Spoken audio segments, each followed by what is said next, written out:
Throughout the journey, the divine favorite, a blessed patriarch, had two sons. The elder, born to his servant Hagar, was named Ishmael.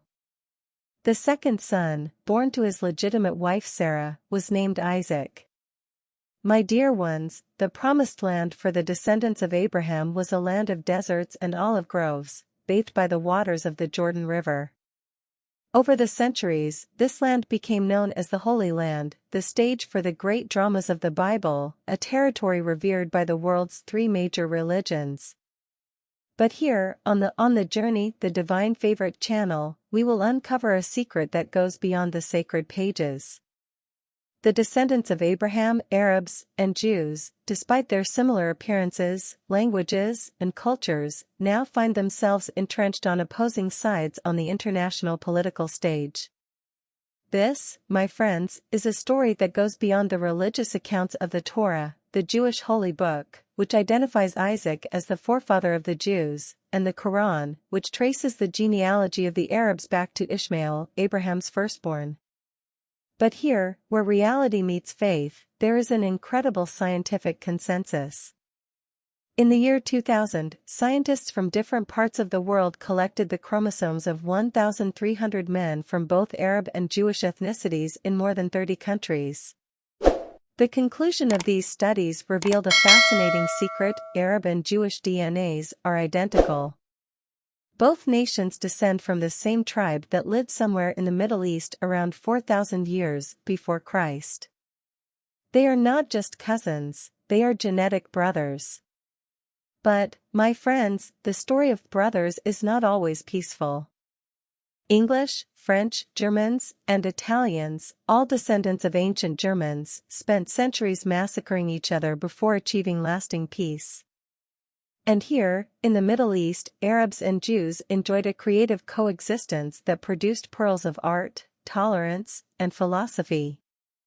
However, the real feud began in the early 20th century, and the epicenter of this conflict is the same land celebrated in the scriptures, ancient Canaan, which now corresponds to Israel, the Palestinian territories, and parts of Lebanon. My dear ones, the struggle for supremacy in the Holy Land exploded with the creation of the State of Israel in 1948. They became one of the world's most significant conflicts, affecting the strategic disputes between the United States and the Soviet Union during the Cold War. But the story doesn't end here. In recent years, Arabs and Israelis have attacked each other, wagered high, lost much, and stained the Holy Land with blood. Both have their share of right and wrong, and peace still seems distant.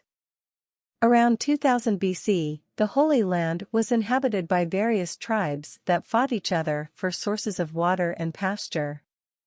Amorites, Canaanites, Jebusites, Hebrews. The latter prevailed in 1030 BC, unifying the region under the powerful kingdoms of Judah and Israel. Jerusalem became the capital of the Jews, one of the greatest cities of the time. In the 1st century BC, the region, known as Judea, fell under Roman rule, and a Hebrew nationalist insurgency tried to break the Roman yoke. The empire's response was radical, deporting the Jews en masse and forbidding them from returning to the Holy Land.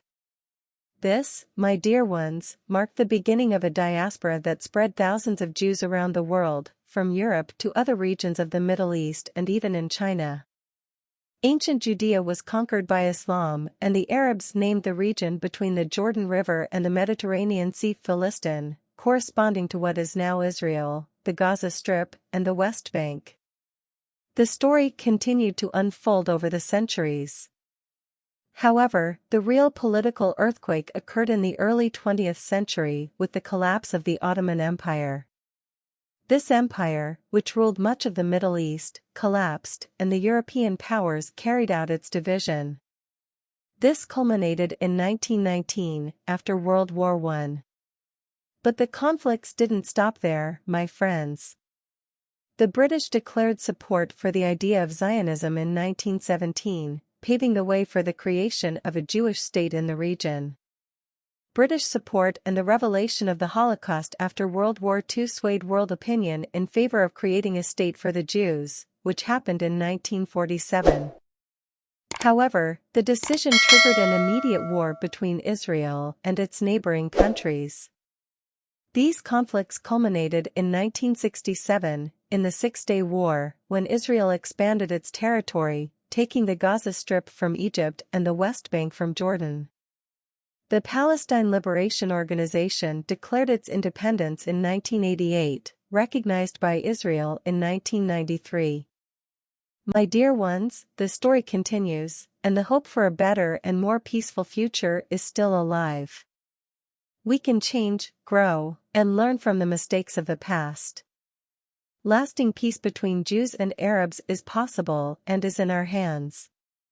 Together, we can write a new chapter where peace and understanding prevail.